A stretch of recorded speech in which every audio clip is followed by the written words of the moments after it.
Stephen Port lived in East London and worked as a chef.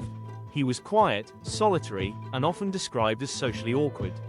Online, he maintained various profiles and chatted on dating apps. Port often claimed to be someone he wasn't. He created fake backstories and used misleading photos. He seemed eager to impress, but always controlled the conversation. Between 2014 and 2015, 4 young men were found dead near his apartment. Each case was initially believed to be an overdose. The victims were discovered in public places, just yards from his home. The first death, Anthony Walgate, raised some red flags. Port had called emergency services, but gave a false name and a strange story. He claimed he had found the man outside his flat. Police initially believed it was a tragic accident.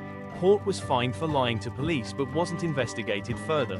Soon after, 3 more young men, Gabriel Cavari, Daniel Whitworth, and Jack Taylor, were found in similar circumstances.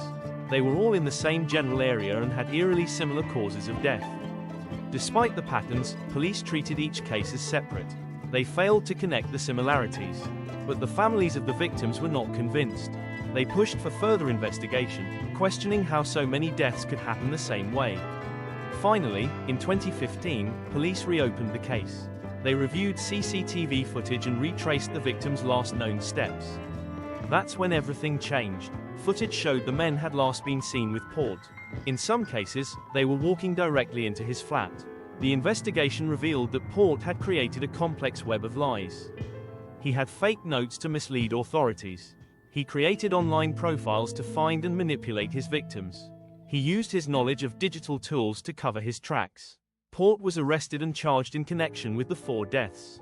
The evidence was overwhelming. Digital records, surveillance footage, and forensics all pointed to him.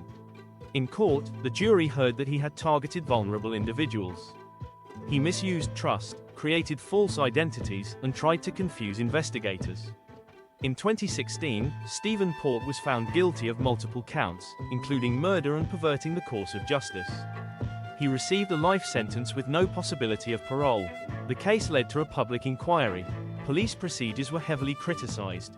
Mistakes, misconnections, and assumptions had delayed justice. The families of the victims were praised for their persistence.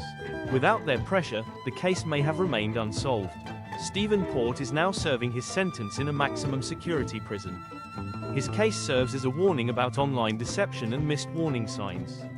It also sparked change in how similar cases are reviewed in the UK. Authorities have since re-examined hundreds of past deaths for possible links.